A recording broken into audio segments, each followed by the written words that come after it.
बिस्मिल्लाहिर्रहमानिर्रहीम। अस्सलाम वालेकुम। आपका दोस्त सलमान हैदर। दुआ है परवरदिगार से कि उसने आपको और आपके अहले खाना को अपनी हिफ्ज़ व अमान में रखा हो। हमारी बहुत सी खबरों की तरह ये खबर भी दुरुस्त है। अगर अभी इसका नतीजा नहीं आया तो कुछ दिनों बाद आपको पता चल जाएगा कि इनको इमरान खान के दोबारा हुकूमत में आने का डर तो है, लेकिन उससे ज़्यादा डर इनको जिस बात का ना वो ये है कि इमरान खान ने इस बार एहतसाब वाकई किसी और किस्म का करना है। इन सबको लाइन हज़र इमरान खान साहब ने करना है। धोखे वो खा चुके हैं, जिनसे धोखे गए हैं वो तो एक अलहदा से चीज़ें हैं।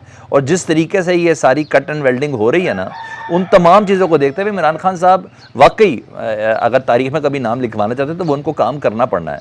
अदरवाइज़ वाकई दास्तानों में भी नाम नहीं होगा, फिर किसी और तरीके से होगा। तो इनको ज़्यादा डर ये है कि इस बार खान ने जो थोड़ी बहुत लीनियंसी दे दी थी, वो जनरल बाजवा साहब वाली इंटरव्यू, मगर इत्मीनान की बात ये कि वो मानते भी हैं अपनी वो मिस्टेक्स ना। लेकिन बहरहाल इतना तो तय है कि इनको सबसे ज़्यादा डर इमरान खान साहब के उस एहतसाब वाले मामले में कि इस बार ज़रा मज़ीद सख्त हो जाएगा, उसको किस तरह करना है। अज़ाइम इनके पूरे नहीं हो रहे जी, PDM के और स्पेशली ये नून लीग के, बल्कि PDM पूरा करते हैं, टारगेट नहीं अचीव हो रहे।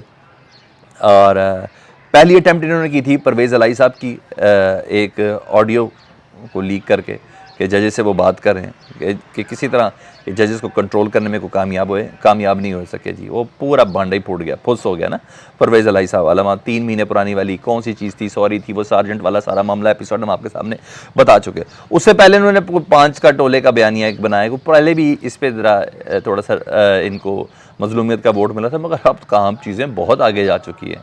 आवाम 285 और 315 ओपन मार्केट के डॉलर का पूछ रही है। भाई आवाम को खाने का पता, तुम्हारे बयानिए का पता, सवाल ही पैदा नहीं होता। तो उस वक्त भी उन्होंने जजेस को धमकी शमकी मरियम भी खुद भी देती रही है जी। और उससे भी पहले जी सुप्रीम कोर्ट में जजेस की तैनाती को मिलाइन करने की कोशिश की थी। आपको इरफान कादिर साहब की बदतमीजी जजेस के साथ याद है, और वो अपने ऑडियो सारी लीक करवा के आपको बहुत अच्छे से याद है। तो रखना डालने की पूरी कोशिश की थी कि किसी तरह जज कंप्रोमाइज़ हो जाए, किसी तरह जज प्रेशराइज हो जाए। इनका सबका ये था, इनका नहीं बन पा रहा। इनकी सारी अटैम्प्ट कामयाब नहीं हो रही। और इनकी अब जो अटैम्प्ट थी ना वो ये थी फ्रेश कि किसी तरह ना अदलिया कॉम्प्रोमाइज़ हो जाए, अदलिया इनके हक़ में फ़ैसला दे दे। अदलिया ने इनके हक़ में फ़ैसला दिया, उन्होंने आइन के मुताबिक दिया है। ये चाहते थे कि सुप्रीम कोर्ट इलेक्शन की हवाले से कोई फ़ैसला दे, मगर अब दे दिया। अब इन्होंने नया एक काम डाला और पूरे मैनेजमेंट के साथ नई अटैम्प्ट की है, क्योंकि चीज़ें सारी पाइपलाइन में है ना। उन्होंने कहा कि जी ये एपिसोड दूसरी काम तो उन्होंने करना कुछ नहीं है। उन्होंने कहा एक पाइपलाइन बनाते हैं, यहाँ वाली ऑडियो इस टाइम पे लगाएंगे, इसी वाली इस टाइम पे। मैं आपको प्रूफ करने लगा हूँ सारी चीज़ें आपके सामने। तो उन्होंने फवाद चौधरी ने मुकम्मल इस नई ऑडियो को डिनाई किया है। और उन्होंने कहा मुख्तलिफ प्रेस कॉन्फ्रेंस के ना टोटे जोड़ के ना अपनी मतलब का बयान, अपने मतलब उस सारी स्टेटमेंट ऐसी बनाई कि अपने मतलब का कोई बयान दिया जा सके, जोड़ के बनाया गया। डॉक्टर्ड ऑडियो ने कहा मैं इसकी तफ्तीश का मुतालबा करता हूँ, ये कतन मेरी नहीं है। जस्टिस साकिब निसार के केस में तो हम वैसे भी देख चुके हैं, सुप्रीम कोर्ट तक वो बात चलेगी, माफ़ी तक मांग चुके हैं जस्टिस शमीम साहब कि मुझे माफ़ कर दें। और ऑडियोज़ के साथ वो भी इन्होंने ही बनाई थी, उनके सारी तकरीरों की बार काउंसिल्स के साथ खिताब के हवाले से सारे टोटे जोड़ के अपनी मतलब का बयान है। तो ये बहुत पुरानी चीज़ें हो चुकी हैं। ऊपर से अफसोस का मकाम ये है, मुशीर दाखिला अता तारड़ साहब वो कहते हैं हम मुतालबा करते हैं। ओ भाई तुम किससे मुतालबा करते हो कि आज की इस ऑडियो की तफ्तीश कीजिए? किससे मुतालबा करते हो यार? खुद गवर्नमेंट में हो भाई, खुद करो इसकी तफ्तीश। ये क्या कर रहे हैं? मैं फिर 4-6 कोसने दिए, बदवाएं दिए, ताने दिए, तिश्ने दिए जुडिशरी को, जजेस को। उसके बाद अल्लाह अल्लाह खैर सल्लाह एक ऑडियो बना के भेज दिया छोटा सा, देखे सर मैंने आज क्या किया। वो मरियम बीबी के पास चला गया, एक क्लिप बना दिया जी, नवाज शरीफ साहब को देखे क्लिप चला गया, एक क्लिप बना के उन्होंने भेज दिया जी शहबाज शरीफ साहब को, देखे सर मैंने आज अपनी वो मुशीरियत का हक अदा कर दिया। कुछ भी नहीं कर रहा है इसके अलावा ये लोग। अब यकीन जाने कुछ भी नहीं कर रहा है इसके अलावा। बस यही से कोई फ़र्क पड़ा, कोई चीज़ हुई, कोई ऐसी चीज़। उल्टा मैं आपको मजीद बांडा फोड़ता हूँ जी, ये करते क्या हैं जी। रात को कुछ सियासतदानों ने पहले ही इंदिया दे दिया था कि एक बहुत बड़ा धमाका होने वाला है। टाउट जो जर्नलिस्ट है उन्होंने भी कह दिया था कि जी बहुत बड़ा धमाका होने वाला है। फिर जो हैकर है एंडेबल जी, उसने भी रात को एक टाइम लाइन दे दी, 7 घंटे इतने मिनट बाद ना मैं एक आने वाली है, बड़ी न्यूज़ आने वाली है। फिर सुबह 9:59 पर उन्होंने ऑडियो रिलीज़ कर दी है। अरे यार प्रोडक्शन हाउस भी अप्लाई, रिलीजिंग की टाइमिंग भी सारी अपनी देते हैं, सब कुछ देते हैं। ये सब प्री प्लान हो रहा है। और फिर एकदम से हर चीज़ तैयार थी। गलीस किस्म का कंपेन भी chief justice Lahore high court के ऊपर और मोअज़्ज़ज़ ज़हर अली अकबर साहब के ऊपर लॉन्च कर दी गई। सुबह ही सुबह वो लॉन्च कर दी गई। कोई ट्रक से जोड़ा है, कोई ट्रक में लड़कियां रख के कह रहा है कि ये सारा ट्रक उतारा गया जजेस के पास। क्या कर रहे हो यार? اور کوئی ٹرک کی بریکیں لگا، میں کیا کہہ رہا ہوں، میرے پاس منہ سے میں وہ الفاظ نہیں آ رہے، کیونکہ کچھ بچیاں بھی شاید ہماری ویڈیوز وغیرہ دیکھتے ہیں۔ اس طریقے سے یہ ساری چیزیں پریپریشن ہے، اور مریم نواز ان سب چیزوں کو ٹویٹ کری، اور ٹویٹ بھی اس وجہ سے کرنا ہے۔ اب سننے ٹائمنگ کیا ہے، آج مریم نواز نے گجرانوالہ میں سرٹن چورن بیچنا ہے، بولنے کے لیے کچھ ہے نہیں۔ اس دوران ڈالر کی یہ قیمت چڑھ گئی، اس دوران پیٹرول کی یہ قیمت چڑھ گئی، پہلے سے دوسرے کنونشن میں، تو آج کیا کرنا ہے؟ تو پورے کا پورا آج گجرانوالہ میں انہوں نے بولنا ہے، اور یہی ٹائمنگ ہے جی۔ مریم نواز کے لیے سارا مواد تیار کیا جاتا ہے، اس کے بعد ان کو بولنے کے لیے ٹائم ہے۔ آج آپ دیکھنا اسی پہ بات ہوگی ساری کی ساری، میں آپ کو لکھ کے دے دوں یہ بات، یہ ہے ساری ٹائمنگ۔ ہاں، فواد چودھری نے ضرور کہا کہ سپریم کورٹ کو جو دھمکیاں دی جا رہی ہیں نا، یہ معمولی بات نہیں ہے۔ عمران خان بار کونسلز کے ساتھ بات کر کے، بار ایسوسیشن سے رابطہ کر کے مکمل طور پر لائے عمل دیں گے۔ مطلب عمران خان صاحب نے ڈرائیونگ سیٹ سنبھالی ہے سپریم کورٹ کی اور عدلیہ کے دفاع کے حوالے سے، تو جو عمران خان وہ تو کل جاوید چودھری صاحب بھی کہتے ہیں، جب وہ بناتے ہیں تو پھر بناتے ہیں بیانیہ، تو عمران خان صاحب بھی ڈرائیونگ سیٹ پر آ چکے، یہ چیز تھی۔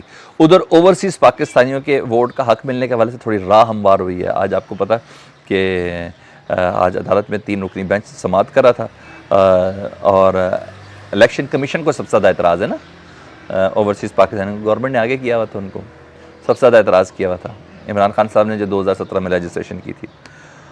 سپریم کورٹ نے کہا ہے، اور ای وی ایم پہ بھی ان کو ہی تھا، الیکٹرانک ووٹنگ مشین پہ اعتراض اٹھایا تھا۔ آج جج صاحب نے کہہ دیا جی تفصیلی رپورٹ جمع کرائیں، آپ کو اعتراضات کیا ہیں سمندر پار پاکستانیوں کو ووٹ کا حق دینے کے حوالے سے، آپ کو ای وی ایم مشین کے اوپر کیا اعتراض ہے؟ انہوں نے کہا ہم نے رپورٹ تو بنائی ہوئی ہے، انہوں نے کہا بھائی جمع کرائیں، عدالت نے جمع کرانے کا حکم دے دیا۔ تو یہ قضیہ بھی نا پورا نبٹنے کے بالکل قریب ہے، اور یہ بہت حد تک چیزیں اب کلیئر ہونے جا رہی ہیں۔ تو مجھے تو ایسا لگتا ہے کہ سمندر پار پاکستان کو ووٹ کا حق ملے گا، جو ان کا حق ہے یار، ہم سے زیادہ حق ہے بہت سی جگہوں پر، ان کا حق ہے، یہ حق ان کو ملنا چاہیے۔ عدالت سے ایک اور اچھی اور بڑی خبر وہ ہے لاہور ہائی کورٹ سے، نگران حکومت کو ان کی اوقات یاد کرائی عدالت نے، اور ان کو اوقات میں رہنے کا بھی کہہ دیا، اور ایک لائنز طے کی ہیں، ایک سرٹن پیرامیٹر ڈرا کر دی ہیں، کیونکہ اب آئینی حکم آ گیا اب عدالت کی طرف سے، تو اب دیکھتے ہیں ان کو کون نہیں مانتا، کیونکہ ماننا پڑے گا۔ انہوں نے کہا پولیٹیکل گورنمنٹ کے فیصلے نا یہ ریورس کر رہے تھے نا مسلسل، میں نے آپ کو گجرات والا بتایا، مختلف چیزیں تعیناتیاں یہ وہ سب چیزیں کر رہے تھے، تو عدالت نے کہا نگران حکومت پولیٹیکل گورنمنٹ کی طرف فیصلے کرنے کی اس کو اجازت نہیں ہے، اس کو اپنی حد کے اندر رہنا ہوگا، اجازت نہیں ہے، اور اگر انہیں اجازت دے دی تو یہ لمبے وقت تک رہنے کی کوشش کریں گے، یعنی کرسی سے پھر چمٹے رہیں گے نگران حکومت کی، ان کو نشہ اتنا ہو جائے گا الیکٹڈ حکومت کی طرح، سیاسی حکومت کی طرح رہنے کا، تو پھر کون اترے گا؟ مطلب مزید حد بندی کر دی ہے، اور ہر طرف سے ان کو سبکی کا سامنے، پہلے ان کے فیصلے سارے ریورس ہو رہے تھے گورنمنٹ کے، چاہے مرکز کی طرف سے، کوئی مرکز کا ہی ریپرزنٹیٹیو بیٹھے ہوئے نگران، مجھے تو اس پہ مکمل انڈرسٹینڈنگ ہے، تو یہ صرف پروپیگنڈے کر سکتے ہیں، یہ صرف جعلی ڈاکٹرڈ آڈیوز بنا سکتے ہیں بس، اور سمجھتے ہیں اس سے کوئی جیت جائیں گے۔